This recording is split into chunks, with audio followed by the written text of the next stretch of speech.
News. I am your host, Jake. And I'm your co-host, Allison. And today we will be discussing the impact of World War II on American citizens. Starting with the military draft. On September 16th, 1940, the United States instituted the Selective Training and Service Act of 1940, which required all men between the ages of 21 and 45 to register for the draft.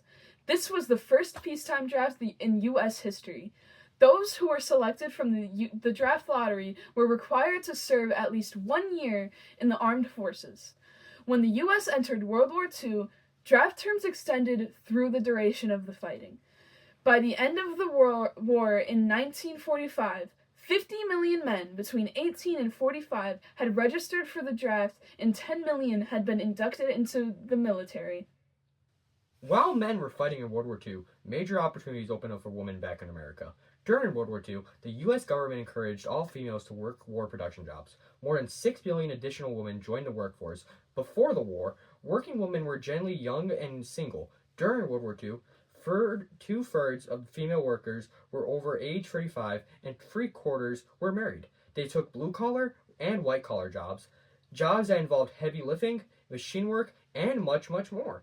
At the end of World War II, a third of the American workforce was females. The economy saw a significant increase in production as well, primarily due to the massive shift of industrial capacity from consumer goods to war materials. During the war, there was increased demand from businesses to manufacture supplies for war efforts. Factories filled up and production skyrocketed. Between 1939 and 1944, the nation's gross domestic product increased roughly by 8% each year. Progressive tax rates were introduced during the war to enable government investment in the war effort.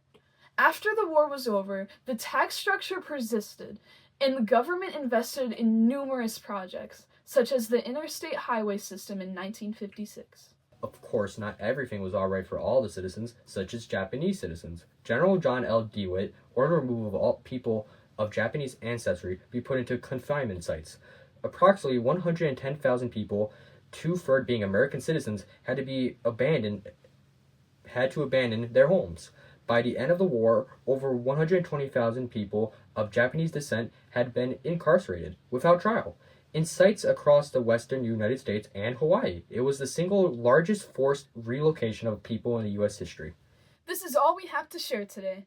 Overall, I would say World War II had a great impact on the U.S. economy.